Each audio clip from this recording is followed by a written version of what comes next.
सपनमा हमर पुराई दह राजा जी। हाँ हाँ पुराई दह राजा जी। तो चलो पटन वाला गोल घर घुमाई दह राजा जी। तो चलो पटन वाला गोल घर घुमाई दह राजा जी। मनमा के श्रद्धा हमर पुराई दह राजा जी। मनवा के श्रद्धा हमर पुराई दह राजा जी। हाँ हाँ पुराई दह राजा जी।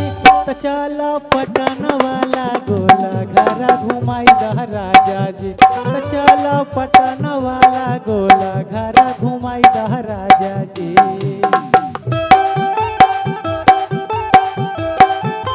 जय हो।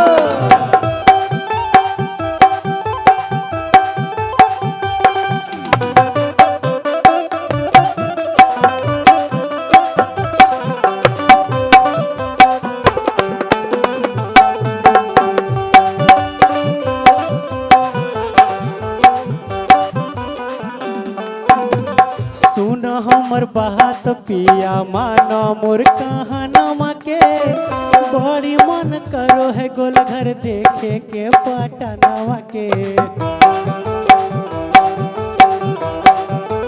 ए जी सुन हमर बात पिया मानो मोर कहनमा के। बड़ी मन करो है गोल घर देखे के पटनवा के। एक गोई लालसा हमर पुराई दह राजा जी। एक गोई लालसा हमर पुराई दह राजा जी। हाँ हाँ पुराई दह राजा जी। तो चलो पटन वाला गोल घर घुमाई दह राजा जी।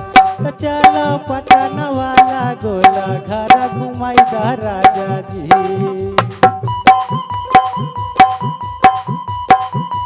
जय हो।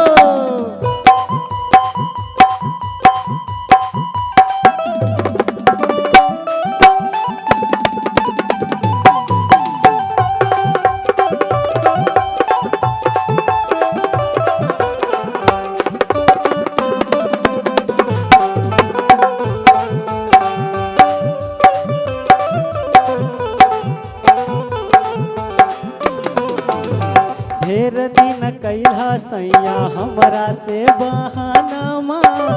अब नहीं चलत चांदू सुना मोर सजनवा। ए जी ढेर दिन कैला सैया हमरा से बहानमा। अब नहीं चलत चांदू सुना मोर सजनवा। बुकिंग गड़िया कराई दह राजा जी। बुकिंग गड़िया कराई दह राजा जी। तो चलो पटन वाला गोल घर घुमाई दह राजा जी। तो चलो पटन वाला गोल घर घुमाई दह राजा जी। एक गो सपनमा हमर पुराई दह राजा जी। एक गो सपनमा हमर पुराई दह राजा जी।